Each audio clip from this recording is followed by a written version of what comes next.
This is the story of how I got divorced based off of a Walt Disney World burger. In 2024, a woman named Jubilee Dawn posted a video about the time she was at Disney World with her now ex-husband and her cousin. While at a restaurant inside the park, she offered her cousin a bite of her burger, which led to her husband feeling disrespected and screaming at her in public.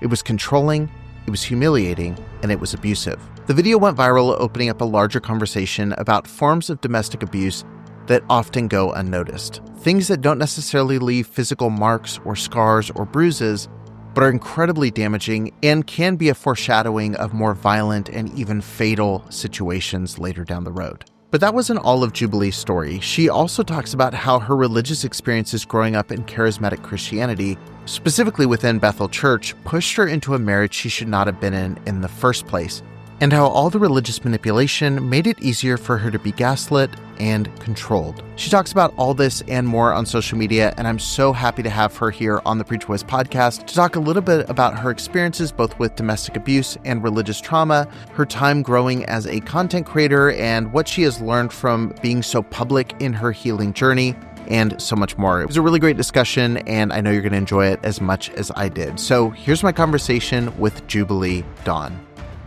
You know, you've covered your story in depth on TikTok, you've covered it in depth on podcasts.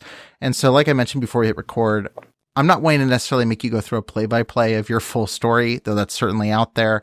But I really want to just talk to you about the journey you've been on.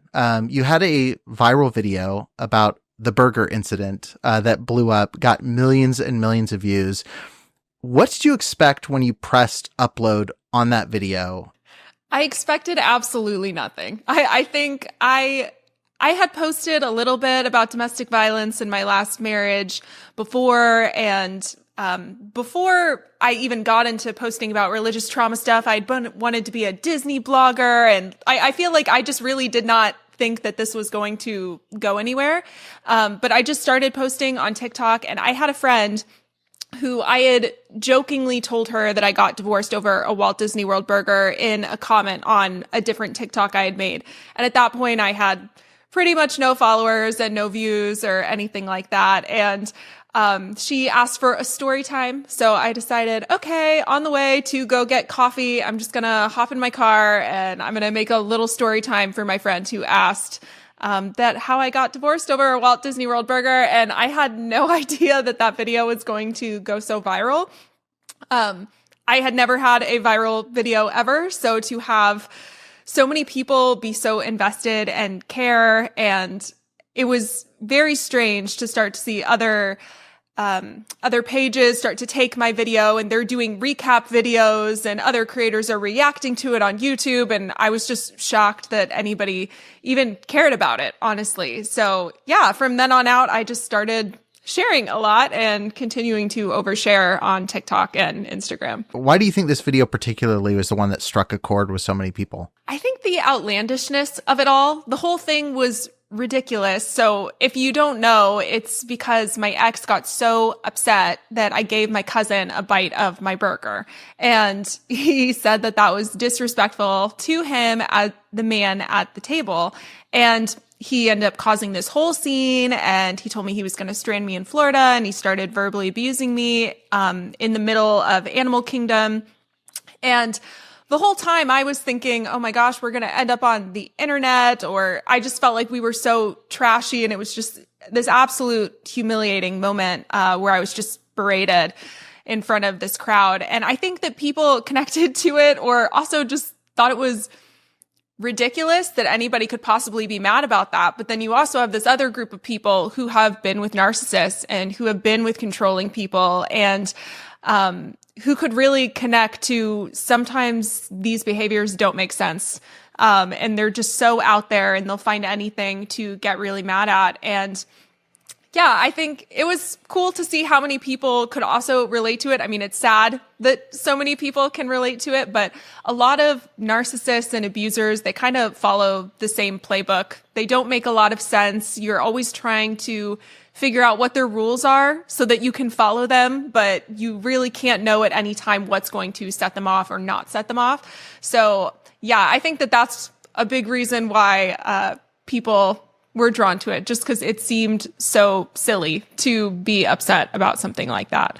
Right, right. Well, and I also think you kind of shed light on some aspects of, domestic abuse that is not generally out there. I think typically when you're seeing even on social, the things that make it are, when something explodes in a physical way, it's like the video of Diddy and Cassie, like those are the things that people go like, that's clear cut, abusive, horrific moment.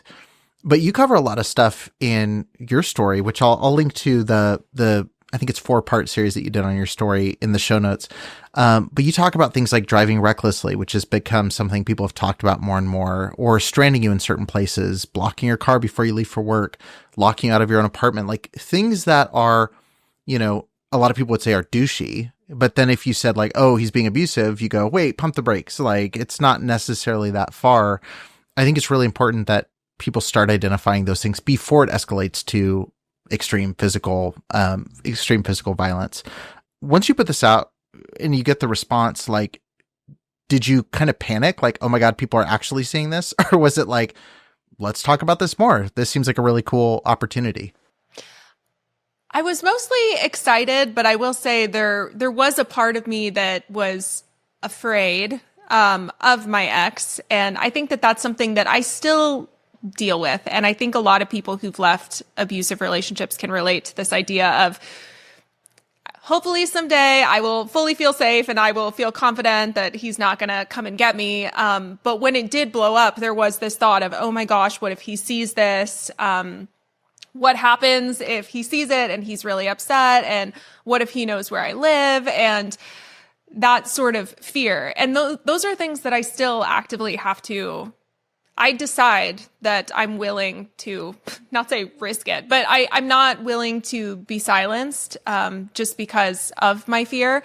And obviously in my rational brain, I know we've been divorced at this point for over 5 years. So I think he probably knows about the things that I post on social media at this point, and I'm not that concerned about it. But at the time when it was blowing up and getting millions and millions of views, and people started sharing it on Facebook and stuff like that, I'm like, oh no, he's on Facebook. What if this pops up on his feed? And yeah, there definitely is a level of panic, but not to where it made me want to stop sharing. Because I think when you go through something that traumatic, you hope that, or at least this is my personality, that some good can come from it. I've always kind of been like that, trying to figure out, like, how can I make this mean something? And how can I help other people who have been in these situations? So like you're saying about how abuse doesn't always look like hitting and bruises. When I got divorced, I had convinced myself that at the time, I thought that he had only been abusive to me 3 or 4 times, because there were only maybe 4 physically abusive incidences. And the rest of it was just fear and the things that you were saying and verbal abuse. And I didn't even know if I was in an abusive relationship because it wasn't consistently physically abusive. So I think talking about it and sharing, hey, it's not normal to go on a cruise and think your husband's going to throw you overboard. That's not a normal thought to have. And just the level of fear that I was living in that marriage. Yeah, I think it's important to share. So despite the fact that I did feel a little panicky, I did decide that I wanted to keep sharing about that. You know, when I was listening to talk about your own story, you mentioned like as things kept kind of building and building to a place where you felt extremely unsafe near the end of the relationship, you were thinking about stories like the Chris Watts story. You know, you mentioned that as being something that came to mind. And I guess for someone, you know, to talk about just the domestic violence piece a little bit, like, I think people always have this separation of like, well, it's not going to get to that point. You know, you have that denial that like this person who has in the past done these incredible things with me, or we have these memories together, or we have this relationship, like they won't cross whatever imaginary boundary that you put there.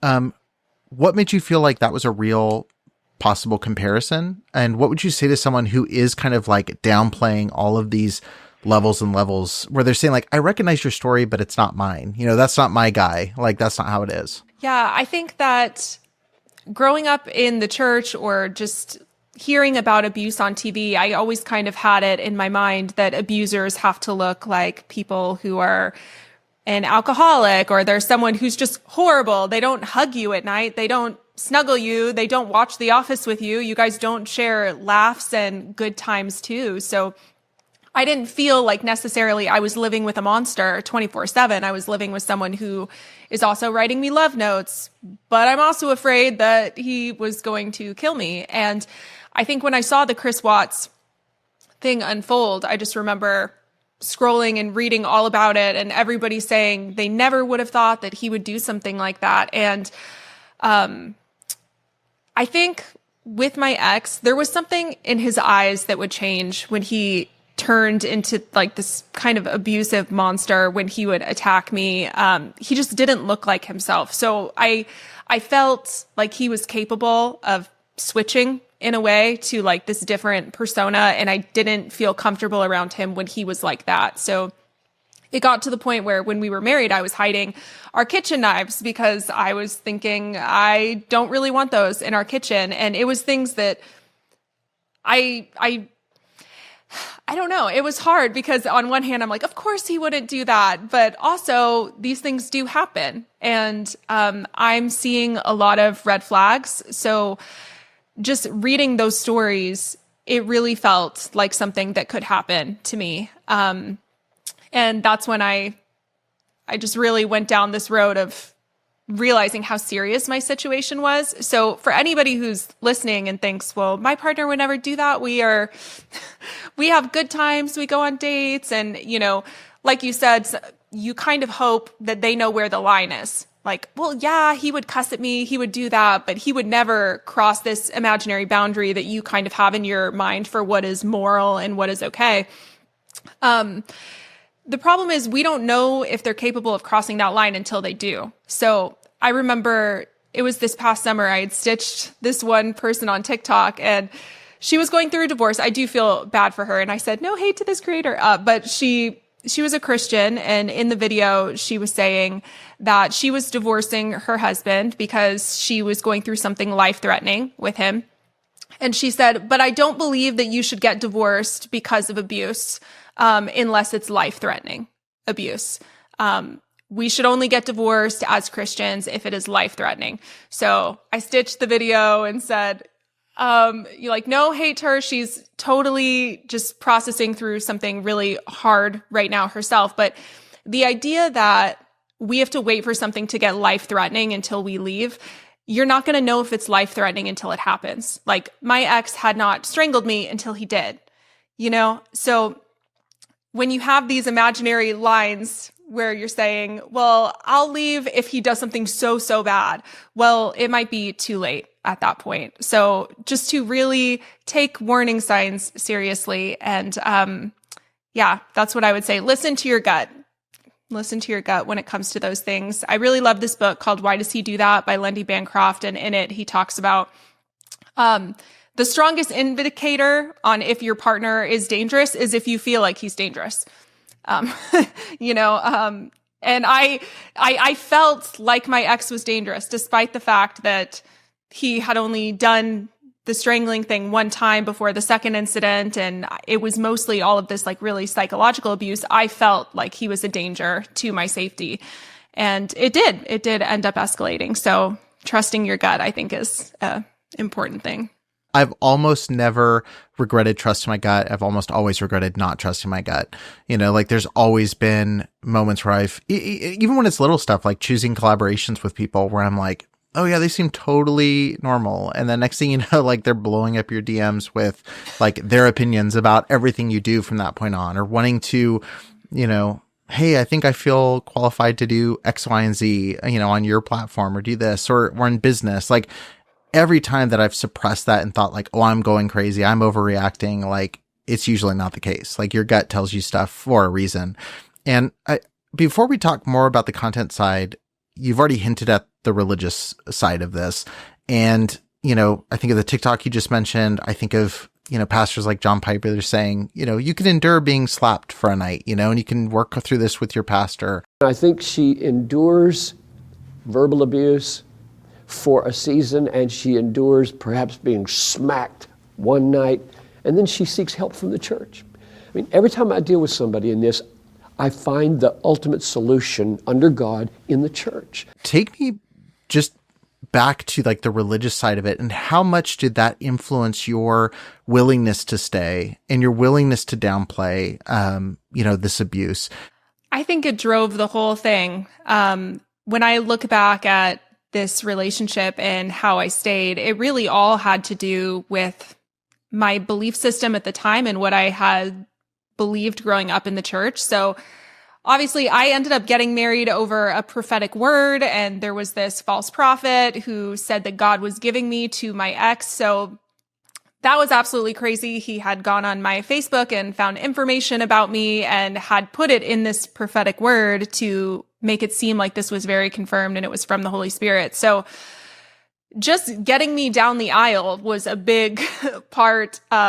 This prophetic word was a big part of that. But I think going into how we deal with abuse when we are Christians, I was always just told that we needed to forgive or else we would not be forgiven. And I have always had this deep, deep fear of hell, deep fear of like, what if I accidentally end up there? What if I accidentally do everything right, or I think I do, and then it's not enough and I'm rejected and I suffer for eternity and I'm never going to be good enough. Just little things like that. Just little things, Eternal damnation and fire and torment, Yeah, and I also have OCD. So I'm like, I would lay in bed at night and I would think about eternity, and even eternity in heaven sounded terrifying to me just because the idea of forever made me want to throw up. And so the idea of forever suffering was obviously a lot worse. And I would hear that verse where it would say that if you're lukewarm, God is going to spit you out. So I felt like I needed to be the most radical Christian, the most radical lover, completely dedicate my life to this. And when we got married and he was abusive for the first time, he would always do this thing where he would fall to the floor and he's crying and he's saying, I'm so sorry. I'm so sorry. I'm such a bad person. And I felt this very Christian need to forgive him and to offer him grace, because we're told that we're dirty, we're wrong, we're all sinners. And here I have this fellow brother in Christ sinner who looks remorseful. From what I could tell, it looks like remorse at the time. And I felt the need to comfort him. So despite the fact that I'm the one being abused, I am now on the floor. I am now comforting him. I am telling him that it's okay. He's not a bad person and that God still loves you. And I felt like I needed to do that or else I would go to hell, because then I'm not forgiving. So I'm also thinking we have this covenant, the holy covenant of marriage. And it's kind of like we are ride or die written in blood is kind of this vibe that I had. And I think growing up in the church and at Bethel, they always made it seem like when you are married, you are on a team. So you should not throw your teammate under the bus. So that led into a lot of me not sharing with my family, not sharing with my friends, because I knew that they wouldn't like him anymore. And I felt this need to protect his reputation because we're on a team. And at the end of the day, it's us. And I just felt like I needed to cover for him. So that was a big part of it. And also going back to the prophetic world of Bethel, I had this prophetic dream. Okay. I thought it was a prophetic dream at the time, which, oh gosh, looking back, I'm like, Juby, no. But in my dream, I was a therapist and I was seeing this teenage boy and I was giving him therapy, and I could tell that he was really troubled, and he ended up getting up in the middle of our therapy session and he started to beat me during the therapy session, and he's beating me. And I, as his therapist, I start hugging him as he's hitting me, and I'm hugging him and I'm like, I love you. I love you. And I woke up and thought that this was some prophetic dream from God, that I was supposed to love people who hate me, that I'm supposed to show radical forgiveness. And that, yeah, you kind of take it. You should take what they do to you and you should show them forgiveness and love the broken, love the lost, and all of that sort of thing. So when I was in my marriage with Ted, there was this idea of, okay, well, am I going to walk the walk? Because here I am, and I'm with somebody who is saying they're sorry. They're saying that they regret what they did. And the Bible says to forgive 77 times 7. And just all of those things are constantly being played in my head. So I think had I not been religious, had I not gone to Bethel, joined the culty church and all of that, I don't think I would have stayed as long as I did. Because a lot of it was fear-based. A lot was, I don't want to go to hell, was a big part of it. Even when I left religion, like hell was just this lingering, like, because it's the ultimate Trump. It's like, well, if you're wrong, it's this, going down. It's like, that's the thing. And so even when you're like, I can't rationally believe this, and this, it's like, okay, but if I'm wrong about any of those things that I'm saying, I'm sure about now, like the consequence is pretty severe and eternal, like you said. And I think that stops a lot of people in their tracks from even questioning whether a ministry is abusive, from even questioning if a marriage is something they need to get out of. I mean, hell is quite a tactic. I feel like for the longest time, I've been on a deconstruction journey, and for the longest time, I wouldn't even let myself ask any sort of questions until I deconstructed hell, until I started to really look into that. I didn't even allow myself to go down that road because I just had so much fear of that. So, I mean, it's a powerful tool for a reason. And I think there's a reason why they talk about it so much at times, So you're mentioning, like, obviously this made stepping out of this relationship difficult, but obviously then there's this deconstruction journey that's happening. Like, and that's why I honestly have been so fascinated by your content is like this is all very recent. Like you're on this path of, healing from an abusive relationship, which is directly linked to religious trauma, which is its own, like you could spend your whole life unpacking that. And then you're also doing this very publicly, which I can empathize with because I too have been kind of sharing openly for the last 5 years. And like all these things like affect each other in the decisions that we make. And, stepping into like, okay, now there's millions of people that are watching my content.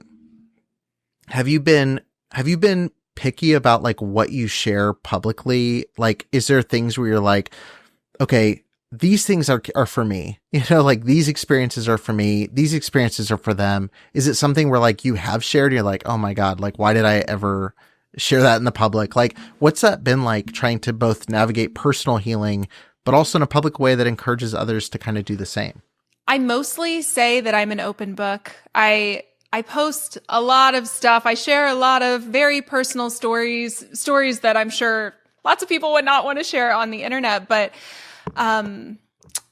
there are things that I choose to keep to myself, believe it or not, because I think so many people think they know everything about me since I share so much. But like a lot of that has to do with family stuff. I don't really talk about my family that much publicly. Like I'll share a little bit here, but I still won't get into the details too much. But it has been hard to start sharing all of this online and knowing that I am 100% disappointing my parents, okay? Which sounds silly because I'm 31 years old, and this is just something that I've been walking out personally of I am trying to realize that I am a fully grown adult and that I'm allowed to have my opinions and post the things that I want to post. But I know that my parents are super disappointed, and it's hard because I love them. I love my parents, and they're not perfect parents. There's a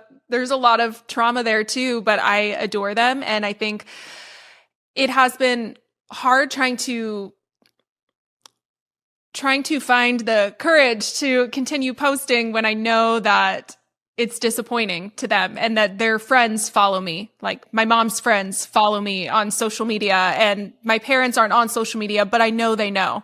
I know that they report know. back. Yes, of course. And my mom's coworker started following me on TikTok, and I was like, no, like, no, I don't want that, because they work at like a Christian nurse place, and her friend found me, and I did start to feel like, okay, people are reporting back to them, because around Easter, I get a text message that's very much trying to minister to me. And I know because I was there. I know what these text messages sound like. I was in ministry, when you're really trying to like reach out and save people. And it's hard, to try to navigate those things and feel the very human feelings of feeling like, I wish my parents were proud of me. I wish that they liked my podcast. I wish that they would listen, but they never would, they never would. So I think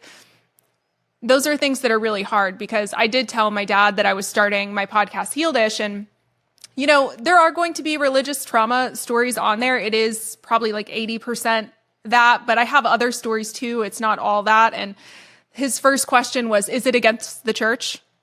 Is it a podcast against the church? And I was like, well, it talks about abuse in the church. I said, it's not against God. I'm not talking bad about God. And that's something that I don't do on social media. Like, I make a point to not disrespect people's belief systems. Because I think a lot of us, we're all a work in progress, and we're all deconstructing. So not all of us, but some of us are deconstructing. Not everybody.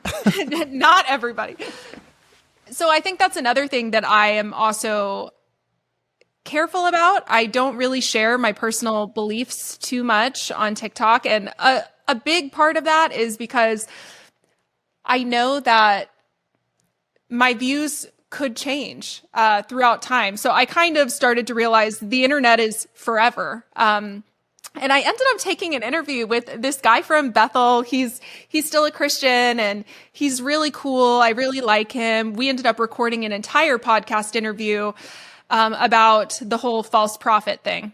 And I didn't realize that his podcast was about, what do you believe now? So it's my fault. I should have looked at his podcast first, because apparently he asked all of his people at the end, so where are you now? And I ended up saying what I believed, and then I just felt sick to my stomach. And going back to what you were saying, is there anything that you've ever put out there and you're like, And I ended up asking him to not publish it. And I felt so guilty. It was really, I felt really bad that he took time out of his day and that we did this, and he was excited to post it. And I just had this realization that I don't know that I'm going to think the same way a year from now. And I actually don't know if I want that on the record. Like, I don't actually know that I want, his following is a lot of Bethel people. I don't really want people coming for me in the comments. I don't want people telling me I'm going to hell. I don't want people telling me, oh, it's so sad that she went through that, but now she's lost and she's going to hell. So yeah, trying to figure out like my personal boundaries has definitely been something that has really only been happening in the last 2 months, that I've put firmer boundaries and decided, okay, this is for everyone else, but like, this is for me. This is what's just for myself. Yeah, that's definitely been hard for me, is like and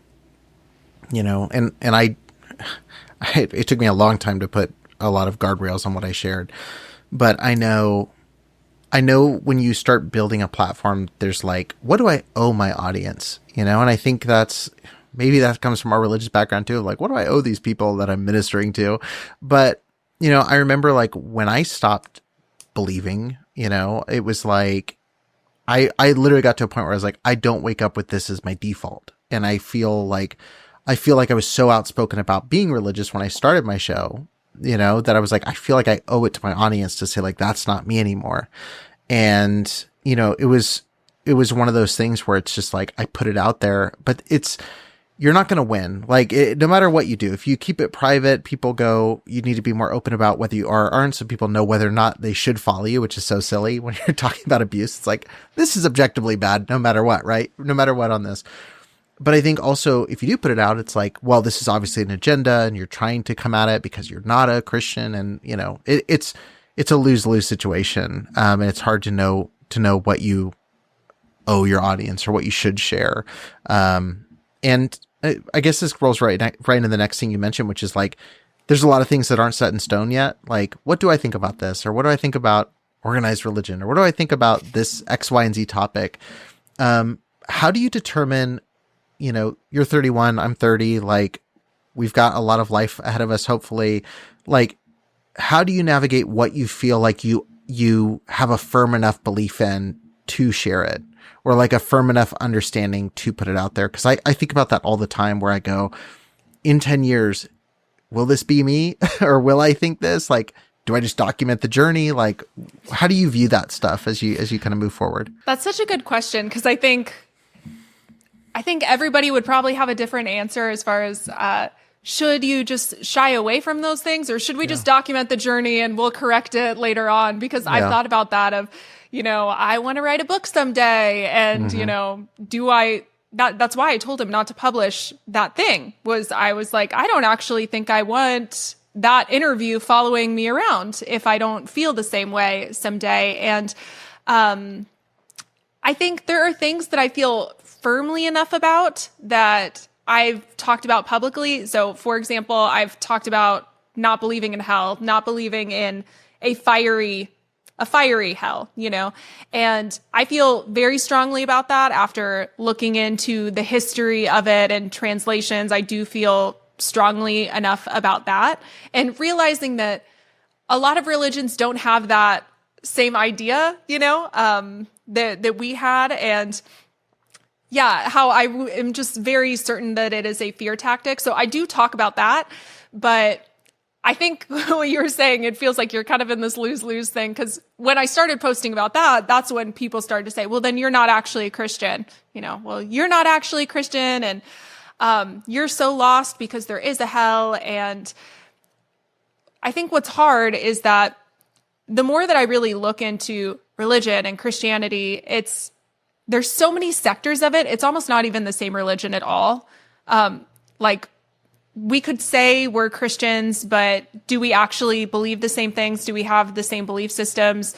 Like, Bethel Christians would think I'm not, Right. for sure. Well, I was going to say, like, me growing up as an independent fundamental Baptist, which I don't know how familiar you are with that world at all, but it's like, we would have looked at people who believe that there's spiritual gifts today, like Bethel, as straight heretics. Like they're going to hell, and vice versa. I think, correct me if I'm wrong, but I think from everything I've read from the more charismatic branches of Christianity, they would look at us and go, you're limiting the spirit, and you're not fully, like, some would go so far as to say, if you're not showing some of these gifts, you're not really a Christian. So it's like even your dad's question of, was it negative to the church? It's like, which one?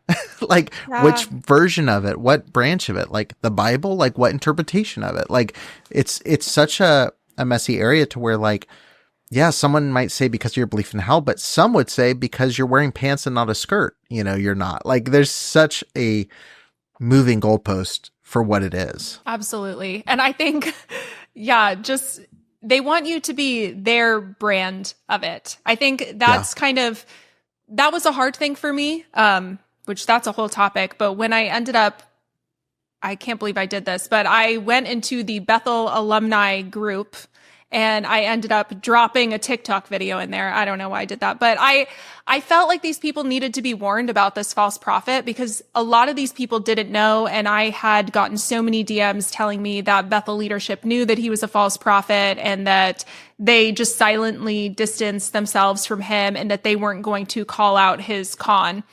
So I felt some responsibility to warn these people, despite the fact that I don't believe these things anymore. And I thought everybody needs to be warned. So I put a TikTok video in there. Oh my gosh, blew up in my face. So many comments saying that I was just a disgruntled ex-Bethel person, that I was not a reliable narrator, and that I was absolutely wrong. And I ended up leaving the group because it was so bad for my mental health. And then it sparked this conversation of him finally getting kind of exposed. A lot of other Christian people came out and said, actually, we have been hearing this behind closed doors, and people have not been talking about it. And a Christian podcast ended up covering it, and then they listened to them. They thought, oh, well, that's legit. We'll listen to them. And I ended up making a YouTube. And I think because so many Christian podcasts were talking about me and my experience with this false prophet, a lot of my followers on YouTube and my subscribers are Bethel people, or they're people who are very, very Christian. And I've gotten the most nasty comments there. YouTube is not my safe place. It's so horrible. So many people telling me, why are you wearing shorts? What are you trying to do, accomplishing by wearing that, and put on some clothes, and just, telling me that I should have stayed married to my ex, that our souls are forever connected and we're going to be together in heaven, saying the most outrageous and horrible things, and, saying that it's wrong to talk about abuse, that these all things should be done privately. And some of these Bethel people saying, well, you should have taken that prophetic word to your spirit. That's one thing that they say. You should have taken it to your spirit. You should have known that it wasn't legitimate, and you have nobody else to blame but yourself. And I think sharing publicly, that has been like one downside that made me stop sharing my personal beliefs, is I think having all of these Bethel people come and attack me and say that I'm not reliable, we can't listen to her about the false prophet because she doesn't align with Bethel anymore. That was a big part of my thinking of not doing that anymore. Because you're right. It's like, what type of Christian, who is really saved? Because like you said, there are people who believe that you're never going to go to heaven unless you're speaking in tongues, which we now know that, at least in my sector, so many people were faking it. So many people were faking it. So it's hard to please everyone, I will say, when it comes to religion, because it's such a personal topic that people get very fired up about. The last kind of big piece I was curious about, and this is again coming from someone who questions this a lot myself, is like, you've mentioned like, oh, I want to be a Disney blogger, or I wanted to talk about this. And like, you've got a wide swath of things that I'm sure people wouldn't even know that you're interested in, or topics you want to talk about. Like, do you ever feel like this audience capture of like, okay, everyone's here for the religious trauma. Like, I can't talk about X, Y, and Z. Do you feel like you think about that at all? Is there something where you're like, man, sometimes I just wish I could talk about like these things that make me really happy, beyond just like the trauma dump, on these posts, or like the experience that I had that was super negative. Like, how do you balance that and consider that, or if at all? No, I do. I think what's interesting is that is something I think about. And honestly, this is one piece of advice for anybody on TikTok. I saw somebody post this advice once, and I have followed it, and it's actually been pretty successful. So what it said was, every video that you post on TikTok, act like you're trying to reach a new audience. So don't only post for your followers. So I know some people, they feel like they can't post anything that's outside of their niche. So for me, that's like religious trauma, domestic violence, deconstruction, all of that. But what they said was, you should be trying to find a new audience, because the odds that your audience is going to unfollow you over 1 or 2 videos is pretty small. So try to just reach a new audience every time. So I have gone out there at times. I'm a pop culture girly. I also am a pop culture girly. So are you really? Oh my God. Yeah. We could talk trash reality TV all day long. Yes. So I have gone out there and like made a couple videos about watching Traitors and my thoughts on it. And I was actually thinking today, because I am all about this season of Love Island. So I think I'm going to make a video about Love Island later today. And I've noticed those videos, they do well, honestly. And because the algorithm just shoots it out however it does. So it doesn't really matter. I think maybe for Instagram, maybe it's a little bit different. But for TikTok, it's pretty much like throw anything at the wall and see what happens. And a lot of my viral videos, they'll be like a one-off of me talking about something that has nothing to do with what I normally post about. And then they see your next video and go, oh my God, I followed you for Love Island takes. They're like, oh, what are you posting about? So I will say it's been successful sometimes, but yes, there is a downside of feeling like I love the content that I post. It is the stuff that I think about in my free time. And I think that that's why it's such a good space to be in because I could talk about religious trauma, deconstruction, domestic violence stuff all day, every day. I have an endless amount of things to say about this. And then I really lucked out. I look back at Jubilee in October. I don't remember why I did this, but I think I had made a video about purity culture. Yeah, that's what it was. I had made a video stitching this guy saying that Christian women should not wear tight clothing or something like that to the gym and that it's wrong. And I had stitched that video. It went very viral. And all these people started commenting their experiences with purity culture. And I had this idea, I'm going to screenshot some of these because these are so crazy and I'm going to read them. And then that's been like 50% of what I do now is reading comments. And that's kind of how I built the platform in the first place. So, I mean, last summer I had like 5,000 followers, and just from this last year, from sharing stories, people love that series. So I'm so glad that I decided to do that because I didn't think that it was going to turn out to be what it is. And I love doing it. But there have been a few times where I've tried a little bit to get into other stuff. It doesn't, like the one-off videos do okay. And I'll still post stuff like that. But, I am super in debt. I was like, I love watching debt payoff videos. I love this stuff. I love seeing people, budget and do stuff like that. And I eat those videos up because I like seeing them succeed. So I have given it the good try on TikTok. Those videos all flop, all of them. And I'm like, thanks a lot, guys. You don't care, but I think, yeah, like there are other things that I like to talk about. I really love books. I really love self-help. I'm very into self-help, everything around it, habits, routines. And for the longest time, that's what I wanted to do. I wanted to like be some sort of self-help guru and write books and stuff like that. And yeah, people are not interested in that. I've tried to do like, at one point I quit halfway through because it was so much work, but becoming the person I want to be before I turn 30. So that was a while back. And I only made it to like day 100 and I didn't even post every day, but I was trying to do little steps to become who I wanted to be. And no, that didn't take off. So, you're like, maybe by the time I'm 40, I'll be there. I'm like, I think people have what they want from you in a way. So I can do the one-offs about Love Island and stuff like that. But as far as going into like a completely different niche, I don't think that would really go off super well. Yeah. But which is fine because I'm the most passionate about what I am talking about. So same. Yeah.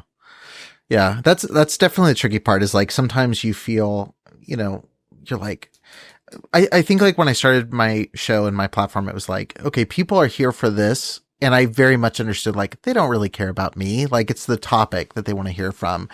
And over time, like people have cared more what I have to say about it because they've been following for this long, which is really cool. Like it's cool when people go like, they tag me and go like, what do you think about this? And you're like, oh, that's I know, neat. I love like that that's kind of cool when people do that. And then you're like, but how much of me do I put out there? Like how much do I branch into a unique thing, and especially with like when you've branded around this, like how much can you step out of that? And it's something I'm constantly reevaluating is like, do people care that much about what I think, or should I not post this political take on this separate channel and see if it works, that sort of thing.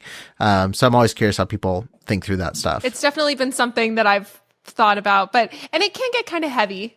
I think that is one side of content. I have had loving people in my life, kind of hurt my feelings a little bit, say, because I do get that pushback on social media too, where people are like, stop talking about your ex-husband, girl, move on. And I'm like, respectfully, my current husband does not care at all. He is the least jealous, chillest. He understands the vision. He understands that I'm trying to bring help and like healing in this space that I think so many of us are just kind of like fumbling around and realizing, oh my gosh, I have to start over and rebuild my beliefs in my 30s. And he's so supportive of that. So I do get comments like that though, that are like, just move on, stop talking about this. Are you still talking about this? And I even had a family member, this was back in October or November, I was telling him, I think I can like really make money doing this. I said, I really think maybe I could make a good income doing social media, because I was starting to really get paid good money from the Creator Fund. And this family member was like, aren't you going to run out of things to talk about? Like, you're not going to have anything to talk about. And it really hurt my feelings at the time, because I was like, you don't believe in me, but I think there's always something to talk about in this space. And especially now that I'm reading comments, there's always more people and more stories and more cover-ups happening, which I love what you do, and that you bring light to those things, because it is a little depressing at times. I think maybe that's something that has been heavy, that I've personally just been dealing with in the last probably few weeks, is feeling this sense of, it's actually kind of discouraging to realize how many not great people there are in the world. I think I was raised to just think everybody's doing their best, and you see the little Instagram things and it's like, everybody's trying their best. And I don't know, guys, I think that some people are trying their worst. I was so upset the other day. I saw this, I saw a video where it was a very racist comment, and a lot of the top comments were all racist, and there were 10,000 likes on it, 8,000 likes on it. And I think that's just something that I'm dealing with personally right now, is kind of this realizing, actually, there are super racist people in this world, and there are people who really hate women. Like, there are people who don't care about abusers. There are people who... Not on the internet, right? No, never. And it's just shocking, because I think I just always kind of thought, well, everybody's a good person, everybody's trying. And realizing that that's not true just makes me want to talk about it more, because there is a lot of darkness in the world, and it's not coming from the deconstruction community, at least not as heavily, as I'm seeing in other sectors. Yeah, well, that's what I was going to kind of mention, is like, I think for myself, I've got a lot of mileage between me and when I used to be in all of this. And I think what I've noticed now is like, I think early on there was some fear where I was like, exactly that. I'm going to run out of things to talk about, or, I don't know all the big names that are there now. Like, I'm starting to see new people pop up that I don't know at all. But I think once you start recognizing the patterns, it's like, we will be talking about this every couple years, because there's new fallout from the same teaching and the same types of leaders, even if they're not the same person that ran XYZ school or church when I was growing up. It's like, yeah, but it's the next generation doing the exact same thing. And so there's always new stuff to talk about with every political cycle, with every generation that comes along, with every religious group that pops up. Like I mentioned, purity culture is the same. The authoritarian control is the same. Patriarchy is the same. Racism's unfortunately the same. Like now I'm seeing all the slurs recycled that were popular when I was in high school all over again. There's just always something to talk about. And, as we're kind of wrapping up, mentioning things to talk about, just really quickly, like, where can people connect with you? And with your new podcast, what can people expect from it that's maybe unique or different from some of the content they've gotten used to already and your other podcast? Yeah, so people can find me at Jubilee Dawns on TikTok, Instagram, and YouTube. And on Healedish, it has just been so fun to start a podcast where I can really get into these things. And I think the comments that I read on my page, I really only choose the ones that are a few sentences long. And some of these are just so insane, the stories that I'm reading, and they deserve time and care. And like, I really have so many questions and I want to talk about it. And it has been so nice on Healedish to be able to interview people in depth and hear their full stories and just realize how similar we are. So it is a lot of deconstruction, high control religion, cults, but I also have stories. I just recently had a girl on there who was groomed by her choir teacher. They were together, he started grooming her when she was 12, and then they started kind of dating when she was 19 and he was in his 30s, and just sharing stories like that of things that are not okay and things that we are healing from. And Yeah, some of them aren't religious though. I have one girl, it was so funny. Well, not funny, but she's funny because she's gone viral on TikTok for it so many times. But she donated her kidney to her boyfriend and then he ended up cheating on her like right thereafter. So yeah, just any sort of healing journey. And it has been so nice to just connect to people in a longer format, because I think that that is the one thing that I feel when I'm reading these comments is, there's so much more to this. And I think that it can be easy to forget that when I'm just reading a couple sentences, but there's a whole life, a whole story, like actual trauma, actual pain behind all of these comments. And to have a longer format to just recognize the humanity in each other and feel not alone, it has been really, really nice to be able to do that and connect with people. Yeah. I just watched a video the other day of, I think it's Hank Green, the author, and he was saying that, the power of like young people reading books is that it expands, or it closes the empathy gap. And I thought that was really cool. Like, just whether it's books or whether it's podcasts, like hearing other perspectives outside of your existing world, like for guys to listen to a woman's experience in the same environment they grew up in, or listening to someone sharing from an African-American perspective, their experience, or someone who wasn't religious at all and how they got drawn into some self-help cult that looks very similar to your religious cult. Like it helps you have empathy for more and more people. And I think it's really, really cool. But thank you so much for doing this. I really love the work you're doing and hope it's not the last time we talk. Yes, of course. Thank you so much for having me.